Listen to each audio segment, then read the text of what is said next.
Hi everyone, it's Mrs. Martello.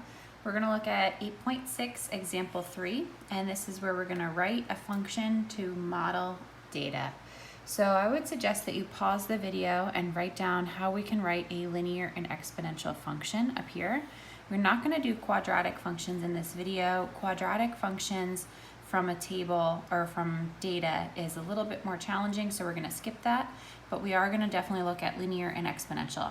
Remember, for a linear function, our equation is of the form y equals mx plus b. So remember, slope-intercept form.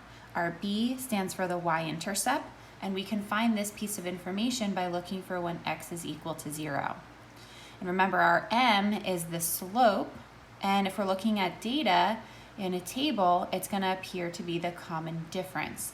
Remember, for a linear function, we are adding by the same amount, so whatever we're adding by, that's the common difference. If we have an exponential function, remember, this is when we multiply by the same amount each time. So I'm just going to write that down here, that this is when we add by the same amount, and this is when we multiply by the same amount. So for our exponential functions, the general form is y equals a times b to the power of x. So in this function, our a value stands for the y-intercept. The number in front is going to be the starting amount, and again, that's when x is equal to 0. The b, or the base in our equation, the thing that's being raised to that power of x, that's going to stand for the common ratio, and again, that's the number you multiply by each time. All right, so let's take a look at two examples. This is monitoring progress number 5. I just got it from the book on page 462. So in the directions here, it says you want to first tell whether,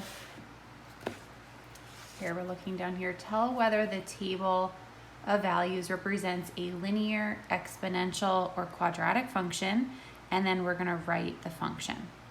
Okay, so first let's decide if this table over here represents linear, exponential, or quadratic, and we're going to look at how the y values are changing. So I'm going to go over to my paper here, and let's take a look. So to get from 16 to 8 to 4 to 2 to 1, let's discover the pattern. Well, I'm definitely not subtracting by the same amount. This would be minus 8, this would be minus 4, so it's not linear.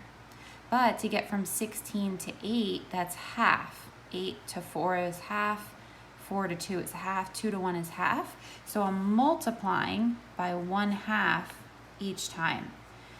So every single time I'm multiplying by 1/2, because I'm multiplying by a half every single time, that's going to be an exponential function.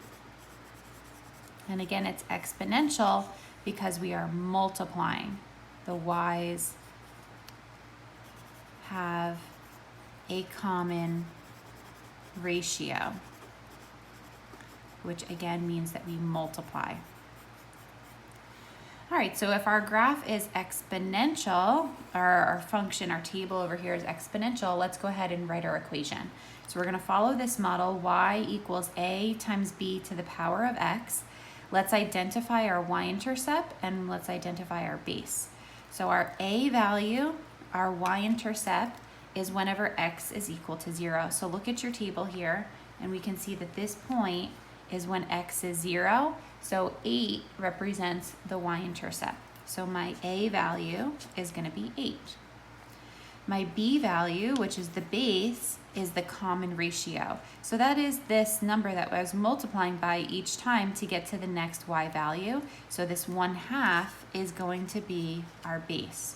So now let's write our equation in this form. So it's going to be y equals, our a value is 8, times our b value is 1/2 to the power of x. And that's it. That's all you have to do to write your equation for an exponential function. Okay, we're going to look at another problem here. And I'm calling this 5b, but it's not really in the textbook, but I wanted to give you an example to see a linear function. So in this problem, we're going to do the same directions as before. We're first going to say, does this set of numbers represent linear, exponential, or quadratic function? And then we'll write the function. Well, first, when I get a list of data points like this, I find it a little bit more challenging to look at.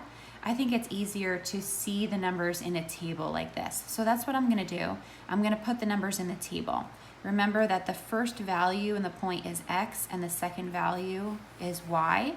So I'm just gonna take each point and create a table. So my first point is -2, -1. My second point is -1, 0. My third point is 1, 2, then 2, 3, and then 0, 1. Okay, this is a little bit easier to look at. So now,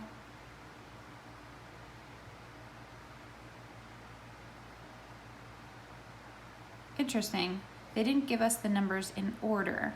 So you see how the x's, they skipped over 0 here? So this point should really be in the middle. Let me rewrite it so that I can put this point in the correct order. Let's put that point in the middle so that it is in order of increasing our x values. So we're gonna put 0, 1 in the middle, and then 1, 2, and then 2, 3. So there we go. That makes sense for our table, for our x's to increase. So now our x's go +1, +1, +1, +1. That's what we want to see in our table. Okay, let's take a look at our y values. We have -1 to 1 to 0 to 1 to 2 to 3. Oh, we're definitely adding by 1 each time. This is +1, +1, +1 every single time. All right, so because we're adding by 1 every time, that means that this function is going to be linear. And it's linear because the y's have a common difference.